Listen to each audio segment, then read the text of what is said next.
All right, let's talk about financial freedom. Today, we're diving into one creator's personal 12-step journey. This isn't just theory, it's a real-world map, and we're going to walk through the whole thing together. Seriously, think about that. What if you had an actual clear-cut map to get there? Not just some vague tips, but a step-by-step guide showing you the path from where you are right now to where you really want to be. That's exactly what we're going to unpack. So after years of his own trial and error, one creator basically documented everything, all the mistakes, all the wins, and he built this map to help the rest of us get through the maze of personal finance.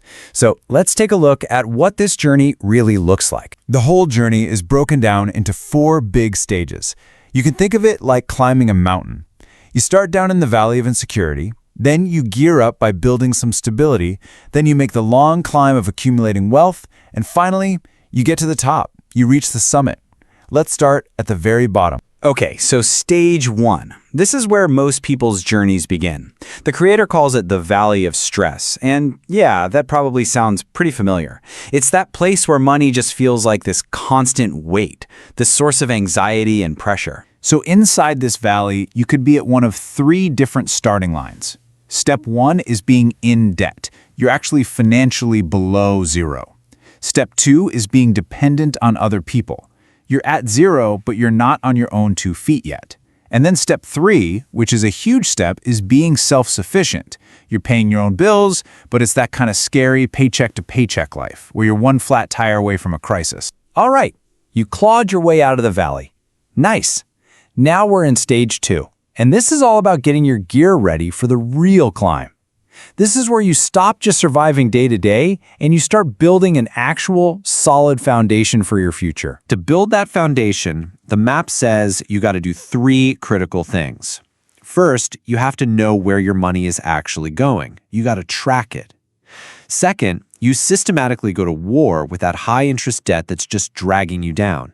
And third, you create a real system to organize your cash flow. This is where you finally take back control. And this brings us to the core philosophy of this entire stage. You can't just let your money drift around aimlessly. If you want to be in control, every single dollar needs to have a job. It needs a purpose. That mindset is everything. So how do you actually do that? Well, you do it by setting up dedicated buckets or accounts. You have your everyday account for, daily stuff like coffee and groceries. Savings is for your short-term goals.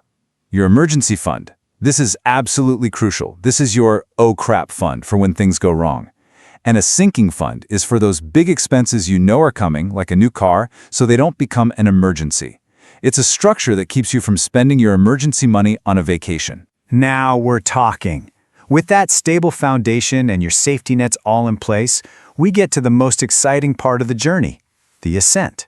Stage 3 is the long game, the climb where you're actively, purposefully growing your wealth. The key mindset shift here is huge. You're moving from just saving money to making your money work for you 24/7. It's not just about playing defense anymore. It's about time to go on offense. There's this incredibly powerful metaphor for this stage, which actually comes from investor Kevin O'Leary. You start to see your money as an army of soldiers, and your job every single day is to send them out into the battlefield of investing to capture more prisoners, which is just more money.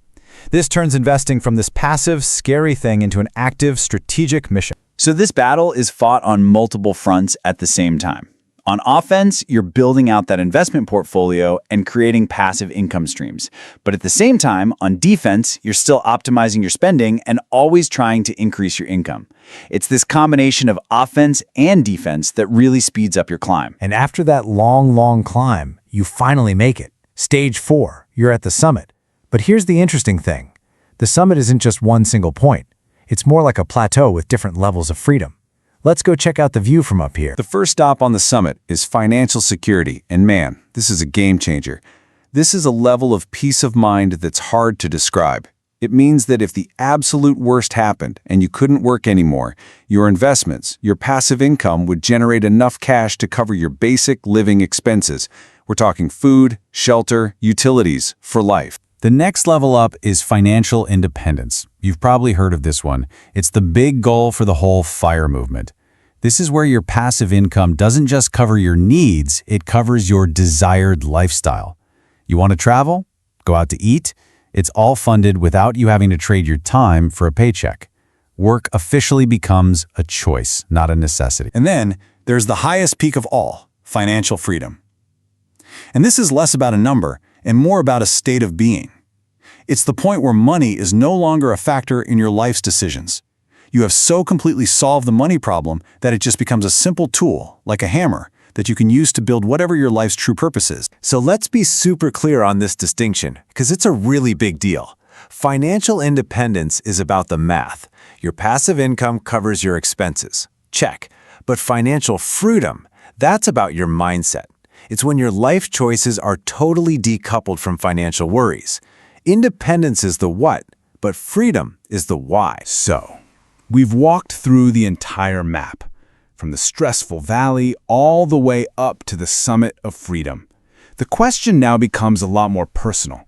It's about you. And remember, this framework wasn't just cooked up in a classroom. It was forged from one person's actual journey, with all the bumps and bruises and lessons learned along the way. Its whole purpose is to give you a guide so you can hopefully avoid some of those same pitfalls. The creator is also really honest about this. This path is not short and it's not easy. It can take years, even decades, to move through these steps.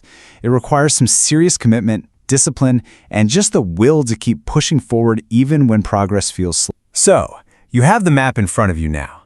Take a good, honest look. Where are you on it? Are you down in the valley, just getting started? Are you in the foothills, gearing up and building that foundation? Or are you already on the ascent, sending your soldiers out to battle?